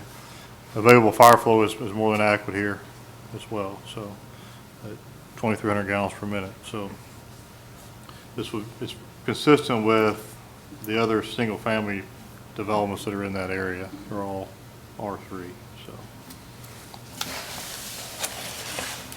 Looks like it has like a access point. How wide is that? It was left to be for a future street. It's 50 feet. Yeah, the seller of the property, who no longer owns it, is the house on the east side there of the track. And so it's meant to be, that it would be a street that would go up to that point and then develop the rest of it.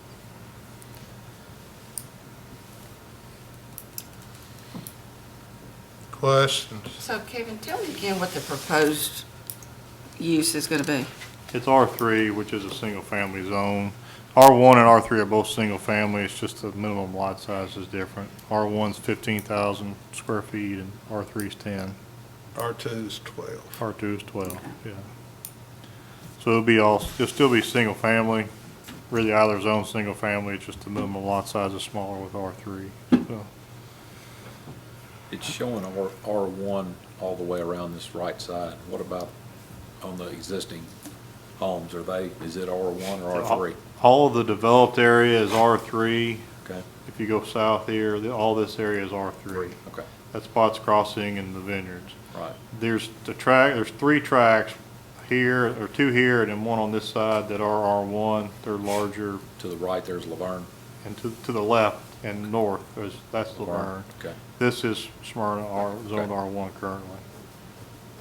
The dotted or green line is the city. That's the city limit line with Laverne, yes.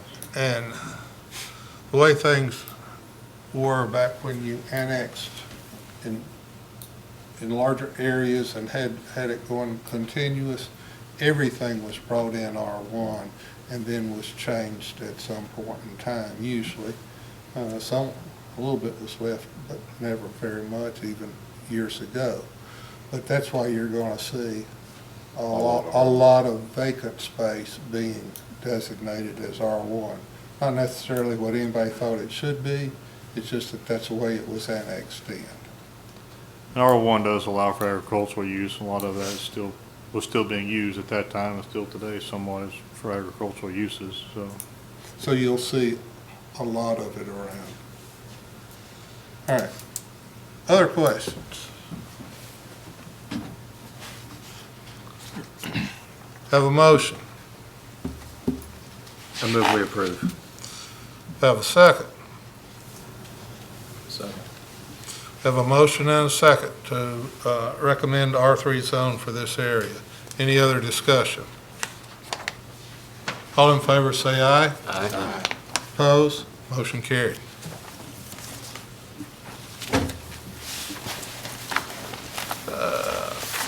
Under new business, preliminary plats, Gwen Farms, staff comments. Yeah, this is phase one of the preliminary plat, phase one for the Gwynn Farm subdivision. This is part of the Gwynn Farms PRD, about 27.94 acres. This is 106 lots proposed in this section. We had 5 standard comments, which we would want to keep. Then there are, we had a few comments under staff comments. Comment number 1 has been addressed regarding the buffer required along the creek. And then number 3 has been addressed regarding 911 approval for the street names. We have received those. Comments and 2, 4, and 5, they've indicated they would include as far as the construction plans, and we're okay with that. And then on comment number 6, there are about 10 or 11, I guess 11 lots that are affected by the floodplain along nearest to the creek. We'd ask for minimum floor elevations. They do have a minimum pad elevation shown, but that's just the building pad. We do need a minimum floor elevation as well, because we do have to, as was stated earlier tonight on a different project, we do have to have at least 3 feet above that floodplain elevation. So we do need to add that. So we need to keep number 6. That's all that we got.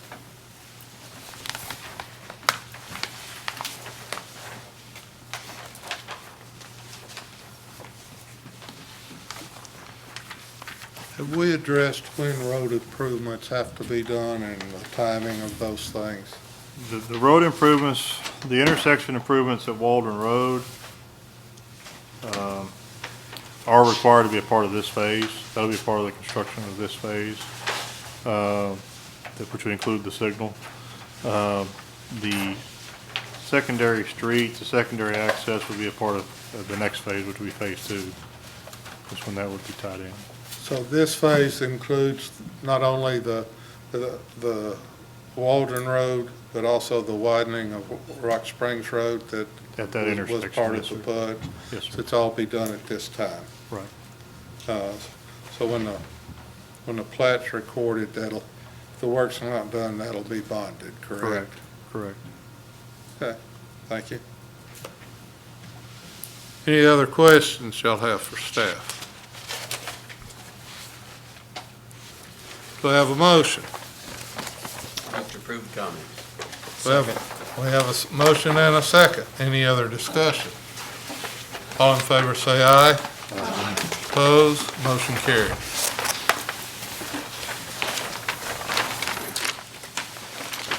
Preliminary plats, Maple Creek, staff comments. Yeah, this is a preliminary plat for phase 2, the Wood Point subdivision.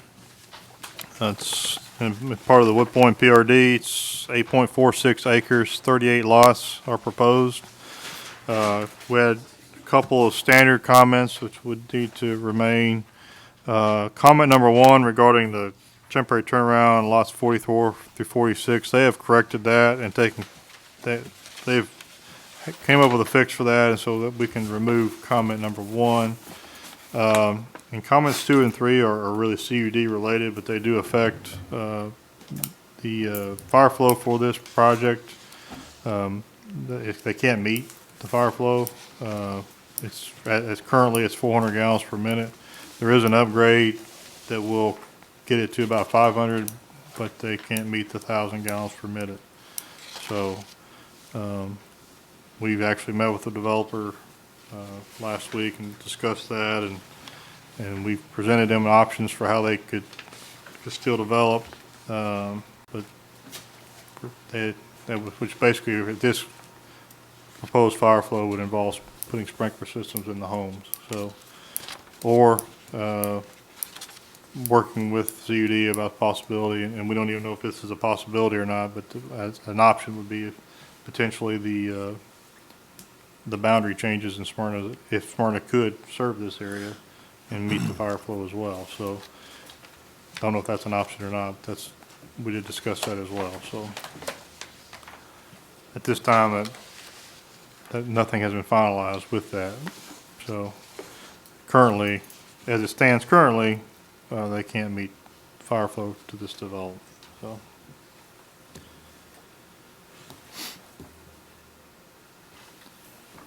Everything else is in good order, but that's one big issue. It is a big one,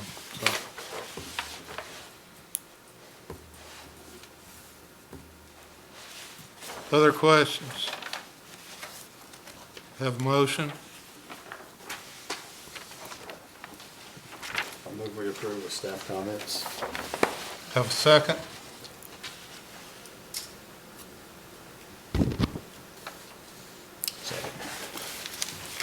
Have a second? I'll second.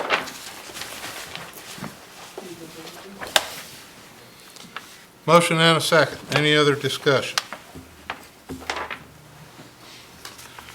I have a question. We're doing a lot of these where they just really can't meet fire flow. What's gonna happen with all that? Where exactly are we on that? Yeah, most of what doesn't meet currently, most of the time, there's an upgrade underway that's gonna fix the problem. There's several of those in that Rocky Fork Allenville Road area where there's an upgrade that's gonna fix that. It's still spring of 2021, it may be when it's fixed, but they are out there.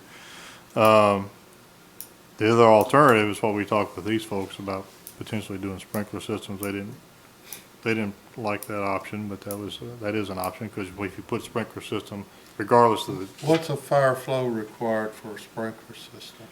for a single family, it's 500 gallons a minute. Because the fire flow requirement for single family is 1,000 gallons per minute, but you can reduce that fire flow in half, regardless of the type of use in the building, reduce it to half of that if you put a sprinkler system in. So for single family, that cuts it to 500. Which still, with an upgrade that's underway, or as my understanding is underway. Was that part of the approval when it was,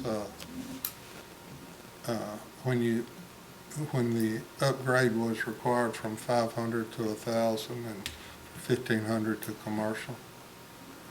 Or is that just kind of sort of the way it is? That's part of the building code that the town's adopted. That's the requirement. Right. The International Fire Code, right.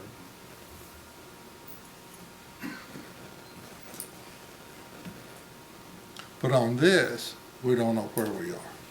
We don't know where we are as to how they're going to rectify the issue, right. Staff's okay with that. I'm okay with you approving the preliminary plat. They can't build houses with the preliminary plat. You know, they still have to come back with the final and construction plans. So I mean, I think I'm okay with approving it so they can continue to move forward and try to figure out what we're going to do.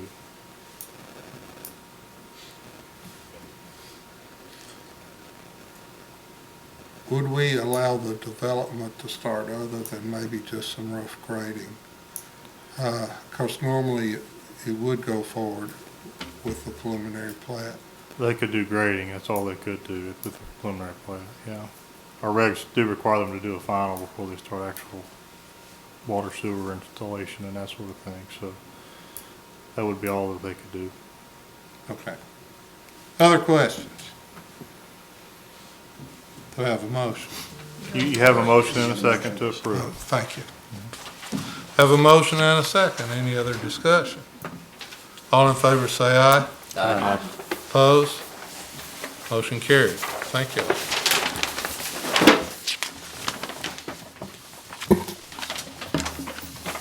Under new business C, final plats, Becker Road, staff comments. Yeah, this is the final plat for the Alta Vista development on Baker Road. It's 44 lots on 16.71 acres, zoned R3.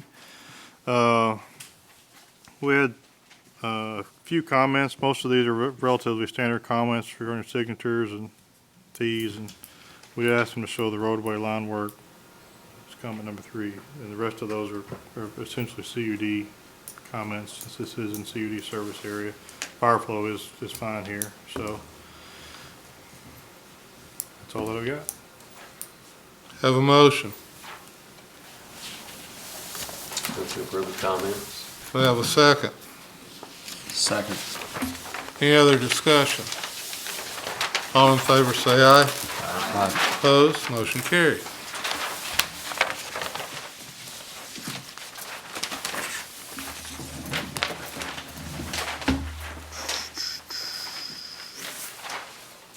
Item 2, Lee Victory Parkway, staff comments. This is Lee Crossing, the horizontal property regime plat for Section 4, Phase 1. We had a few comments. It's the 72 units, 8.75 acres in the Lee Crossing PRD. We do still need to keep comment number 1. Comments 2, 3, and 4 have all been addressed. Comment number 5 is just regarding the fire flow. This is primarily in front of you. They are, all the utilities here would be in public, and they are dedicating those public utility easements to the town as part of this. So that's all I've got. Any questions or comments?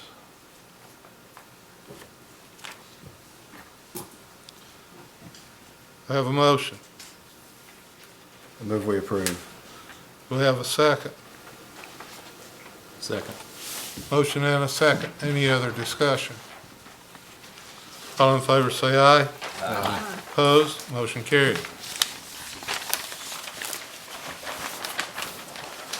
Final plats, Blair Road. Yeah, this Staff.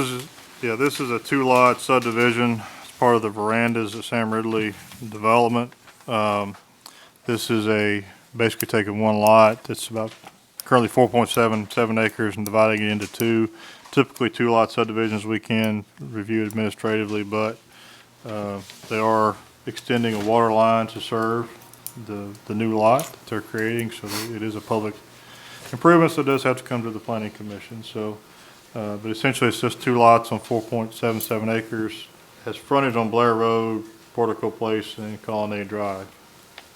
So, on C2 zone. So, that's all I got. Any other questions? Have a motion. I move we approve with staff comments. Do I have a second? Second. Have a motion and a second. Any other discussion? All in favor say aye. Aye. Opposed? Motion carried. Site plans, new business under D, Cantrell Farms, staff comments. This is the fourth phase of the Cantrell Farms subdivision development, which consists of 6.57 acres located near the intersection of Old Nashville and Chicken Pike. Proposed development is to include 56 units. Property is currently zoned PRD. Property is bounded to the north and east by other phases of this development, to the south by single-family residential lots, and to the west by Old Nashville Highway. The site may be accessed from an existing entrance off of Old Nashville from a previous section of this development. Proposed square footage of vehicular use area, 34,196 square feet, which would require 3,419 square feet of landscaping. Applicant is proposing for 4,500 square feet. Total parking required, 112 spaces. They're proposing for 167. Landscape plan submitted by the applicant shows shrubs planted in front of each unit and trees scattered throughout this section of the townhomes. Architectural elevations have been submitted by the applicant, and they show front elevations with a mix of stone and fiber cement siding, with side and rear elevations built of vinyl siding, which is consistent with the PRD approval for this development. We have a handful of standard comments and then one staff comment regarding the architectural elevations which have been submitted, and staff would recommend approval with these comments. So everything's in keeping with the PRD? Yes. Questions? Move to approve the staff comment. I have a second. Any other discussion? All in favor say aye. Aye. Opposed? Motion carried.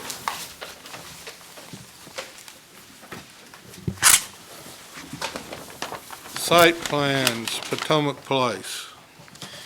This is a proposed site plan for a new Chase Bank, which consists of .88 acres located at 491 Potomac Place. Proposed building is to be 3,117 square feet in size. The property is currently zoned C2. Property is bound to the north by vacant tract of land, to the east by commercial strip mall, to the south by Sam Ridley Parkway, and to the west by Potomac Place Extension. Surrounding zoning consists of C2, and as proposed, this site may be accessed from Potomac Place. Square footage of vehicular use area, 22,885 square feet, which would require 2,288 square feet of landscaping. Applicant is proposing for 3,467 square feet. Total parking required is 22 spaces, and they are proposing for 27, which would also require 2 handicap spaces, which they are meeting as well. Landscape plan submitted by the applicant shows a variety of trees to be planted throughout the site. Shrubs are proposed to be planted along each road frontage, at the base of the building, and throughout the parking lot landscaped areas. Due to the utilities that are going to be placed along Potomac Place, no trees are to be planted along Potomac and have been reallocated throughout the site. Due to this, the street tree requirement will not be met by design review manual. Architectural elevations show 3 primary materials: a base layer of stone, middle layer which consists of brick, and a top layer of ephes.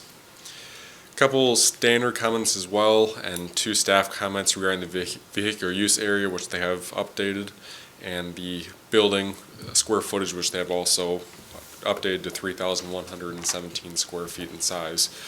And then with this, staff would recommend approval with comments.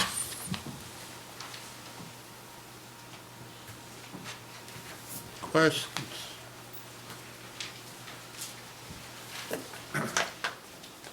Have a motion.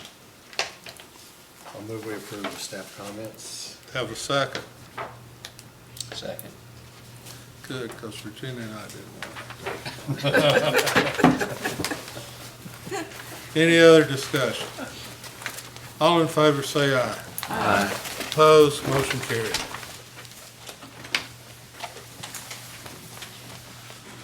Item number 3, Nissan Parts Storage Warehouse. This is another building that will be on the Nissan property, which will be a buildings, parts warehouse, and temporary parking, which would be located behind the rear of the main building, which this new additional building would be 30,000 square feet in size. Property is currently zoned I3. This addition is bound to the north, south, and west by the main Nissan plant, and to the east by CSX rail lines. Surrounding zoning consists of I3. As proposed, the site may be accessed from an existing road access drive throughout the development. As mentioned, the new addition would be 30,000 square feet in size of a warehouse. Architectural elevations show primary material of metal to be used on all 4 sides of the building. And once again, there are a couple of standard comments, and with that, staff would recommend approval.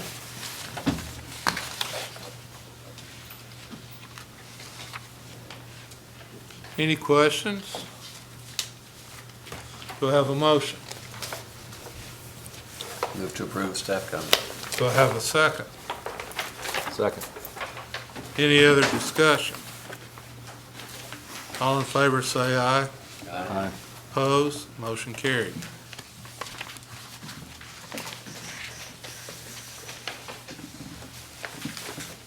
It's my understanding item number 4 has been withdrawn. That's correct. Thank you, gentlemen. Sorry you had to wait so long. No worries. Have a good night. Item number 5, Wood Spring Suites Marriott.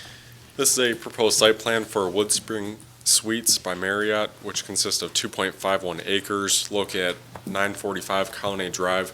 This is part of that final plat that you just reviewed and is that second parcel. Proposed building is to have 122 rooms and be 4 stories in height. Property is currently zoned C2. Property is bounded to the north by Portico Place, to the east by Colonnade Drive, to the south and west by vacant tracts of land. Surrounding zoning consists of C2, and as proposed, the site may be accessed from both Colonnade Drive and Portico Place. Proposed square footage of vehicular use area, 51,249 square feet, which would require 5,124 square feet of landscaping. Applicant is proposing 6,168 square feet. Total parking required of 1 space per unit at 122 spaces. The applicant is proposing for 122 spaces as well, which would require 5 spaces of handicapped parking spaces, and they are meeting that requirement as well. Landscape plan submitted by the applicant shows several different species of trees planted along Portico Place and Colonnade Drive and throughout the development as well. A variety of shrubs are also shown to be planted around the base of the building and portions of the parking lot area. Architectural elevations show primary material to be used of stucco on all sides of the building with a ground level of stone, which is consistent with all the other hotels in this area as well. Same as past couple standard comments that will remain, and then we had one staff comment regarding adding 2 additional street trees along Colonnade Drive, and the applicant has addressed that comment, so that can be removed. And with that, staff would recommend approval with the comments. Based on your little picture up there, what part's stone, what's part stucco, can you tell? Base layer right here of stone, and above that is stucco. And the other in the middle is also a stucco material. I think there is some in the around the entry door, I think there's a little bit more stone. Yeah. But it'd be primarily, yes. The last page Yeah. of on your desk there kind of shows that. All right. That kind of the second, third floor has stone and it's in that middle area. Other questions? Have a motion. Does that meet the Criteria for Yes, yes. move to approve staff plan. Do I have a second? Second. Any other discussion? All in favor say aye. Aye. Opposed? Motion carried. Bond review. Okay, got several tonight. First one's Preserve Stewart Creek, Section 1. This is about 98% built out. Did talk to Old South last week. It was scheduled to be topped this week. This is come up on 15th of September is when it's due. If that does get done, we will be can recommend reducing that and extend it 1 year as the maintenance bond. Otherwise, we'd want to keep that same amount. If they can get it done, we're okay with reducing it. Burton Farms, Section 5, Phase 3, this one is built out. We had a couple items, the as-bills since last week, we have received those. So we can take off that comment for this one as well as the next one, because the next one is Section 5, Phase 4. If everything gets complete, there's just a few little items, cleanup items. If everything gets done by the 19th of September, we will be okay with releasing those because this is the end of the maintenance period on both of those. Addition to Village of Valley Green, Section 2, Phase 2, and Section 2, Phase 1, that's the next one. They're both come up on the 24th of this month. Phase 2, which is the $15,000 one that is an escrow. They are working on that punch list. We would recommend extending that one since it's only 66% built. Section 2, Phase 1. Everything's done there. That's only at 12 lots and it is built out.